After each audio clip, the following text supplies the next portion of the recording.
I got to tell you, I got some friends who've retired who are telling me all about the stress of retirement.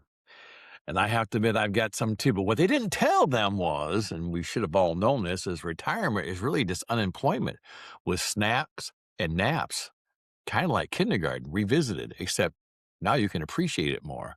I do. This is Jack from the Underdog Guide to Life. And I got some stuff I want to tell you about stress and retirement right now that I've experienced personally. This all happened to me, or I'm dealing with this, or I'm trying these things. This isn't something I read in the book. I probably got an idea from someone, but someone just original for me. And I tell you, these are some things I had to do when I retired. And the first one is this. I had to lower my expectations, which I actually had to before while I was working because people just don't match your expectations. Hell, I don't match my expectations. But some of the things I discovered once you retire, you got more time to spend on your expectations than you did when you worked. And you zero in on people you didn't zero in before. Before I was zeroing in on a couple people I worked with who were just a total pain in the patoot. Then I don't see them anymore. So I kind of zeroed in on some people like relatives. Like, I got to let some things go. And I have. Like, the fact that I have a niece that decided medical school wasn't for her, purple hair, large earrings, and working at a Quick Trip is a better deal for her. That's her deal. That's not mine. I can try to encourage her, but that's about it. So I got to let that crap go. That's not up to me. I mean, you just got to relax because if you don't in retirement, you'll find out you'll wander around the house and start arguing with thermostats and drapes because your expectations are so high. It'll make you crazy at some point. So just let it go, let that drop. The second thing I had to do was I had to keep moving my body. That may sound goofy, but no, it's true because it's so easy when you don't have to be somewhere, you find somewhere to be, and that might be the couch. Couch is right there in the living room. He's like an enemy waving me over. Come check out the pillow. It's right by the TV. Here's the remote. Tag team, the couch and the remote. Horrifyingly bad for you. Instead, get your butt up off the couch. Don't even go to the couch, but get your butt out there and take a walk. Do something to get a little energy into your system. Seriously. Now, it acts like I'm preaching to you. I'm preaching to myself. That's what I'm doing, but I'm letting you in on it. And the reason I say this, I have discovered this. If I lay on the couch for a half hour and end up taking a nap, and invariably I will, a half hour can turn into an hour. I wake up, I didn't really accomplish anything. I really don't feel all that good. People say, don't you feel refreshed after a nap? Like, no, I don't feel refreshed. It's kind of like a mini hangover because I have a habit of eating something before I take the nap. And there's nothing worse you can do. Now I've added fat to my body and grogginess to my head, and I've accomplished nothing. So instead, you might want to just get up and take a walk or do something that gets your body moving. Well, you can, like I said, go down to the gym. I go to a gym. I don't do any heavy lifting. I'm not trying to be Charles Atlas, and only older people like me will know who he is. But I get exercise and stuff, and then afterwards, I might take a nap. But at least I got the exercise in. And if you don't do that, you're going to suffer from something that's a serious, common ailment and injury for people our age. Here's what happens. Don't exercise ever. And one day you're walking across the living room floor and you have this excruciating, oh my God, pain in your calf, and it goes all the way up into your thigh and you have to sit down. You've just suffered a carpet injury. Yeah. Once you get over 60, carpet injuries are big. 70, huge. 80, yeah, I won't even tell you about that. There's some very serious carpet injuries at that point. Yeah, you get hurt just walking across the damn floor. I mean, really, it's happened to me. I mean, you just have a sudden pain. I wouldn't do anything. It comes with age. This aging process is everything it's cracked up to be. Believe me. That's the second thing. The third one kind of relates to the second one. When you're laying on that couch, as you shouldn't be, and you got that remote, but you shouldn't have, and you're staring at that TV and you flip on the news. And let's be real, since Walter Cronkite died, there really hasn't been any news. Now what you get is all these news networks that aren't news networks. They're going to spew out an opinion that you probably try to agree with. I kick that habit altogether. I got a brother that listens to one of these networks, and I don't care what side of the spectrum we're on. He's got his. And then he wants to call me afterwards, and he's all pissed off because of what they told him.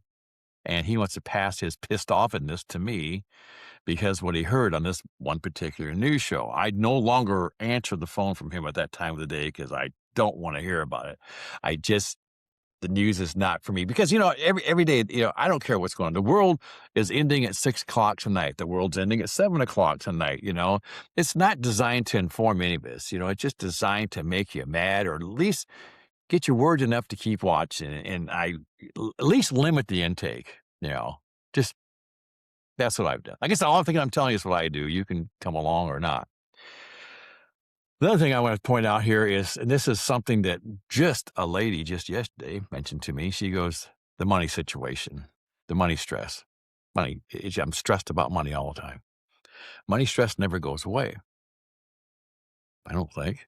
You think back when you worked and all the stress you had about money. Will I make enough? Will there be enough? How am I going to pay for this? I sure like to go there, but I can't afford it. And then you retired, and now it's, do I have enough? Will I make enough? How will I afford this? Will I have enough money to go there? It's the same shit.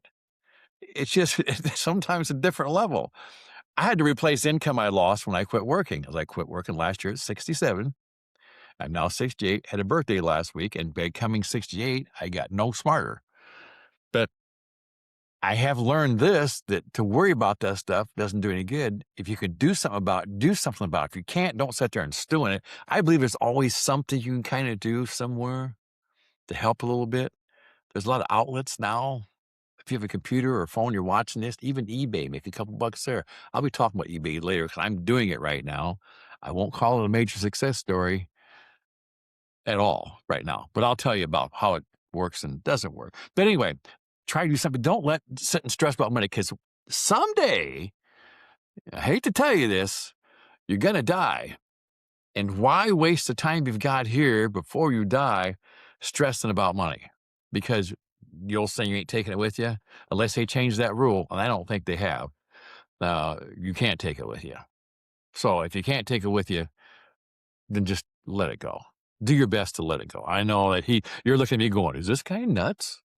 I got to pay the light bill. I don't have any lights. Well, you can live without lights. I hope you don't have to. But stressing about every dollar is just no good. This next one here is kind of an important one to me. I can really relate to this one too, because this happens to me on a regular basis, seems like. And you got to choose the people you hang around carefully. Young people call them your peeps. It's my grandson. He says, Grandpa, are those your peeps? So anyway, my peeps. I have a couple guys I'll tell you about.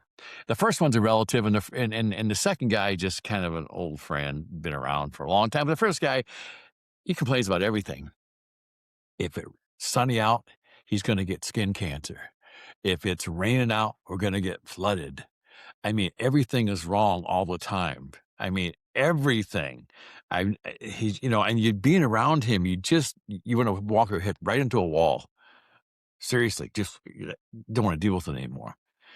Now, the second guy, only way I can pull it, he's full of shit. Clear up to his eyeballs. I mean, he tells you stuff that can't possibly be true. He will tell in a group that you're standing in a story that you were involved in that absolutely did not happen. And you're standing there listening to it. And he wants you to nod, to agree with him. It's not true.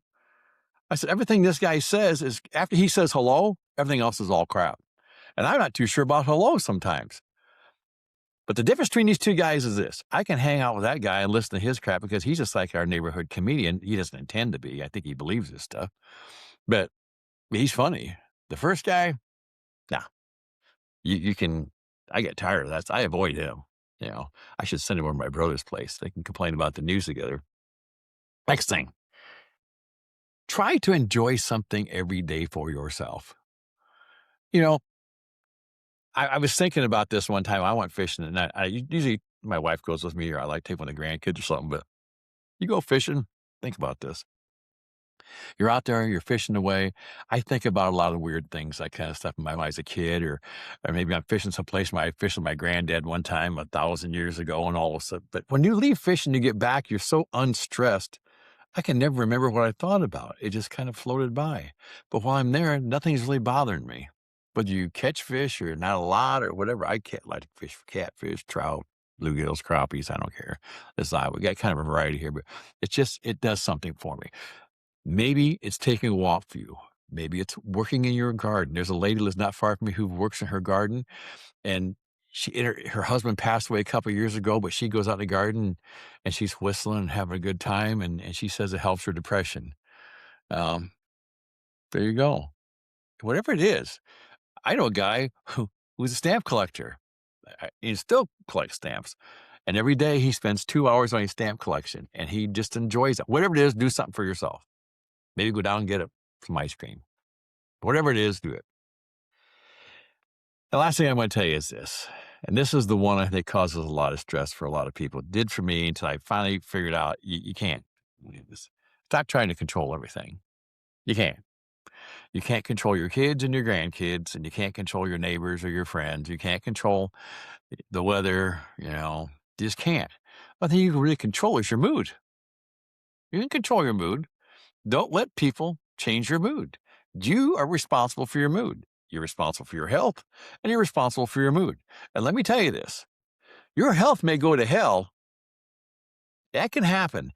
But your mood, for the most part, you can control. Lord forbid you get any type of a issue, a disease or something that affects your brain.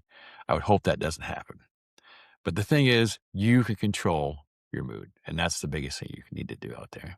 So, this is Jack from the Over 60 Underdog's Guide to Life. I hope I helped out a little bit here today. These are things I am doing. Hope you do. Hit the subscribe button, follow along, see where we're going. Next, we're going to talk about some more gigs we're doing, and maybe they'll cause me some stress. We don't know. Talk to you soon.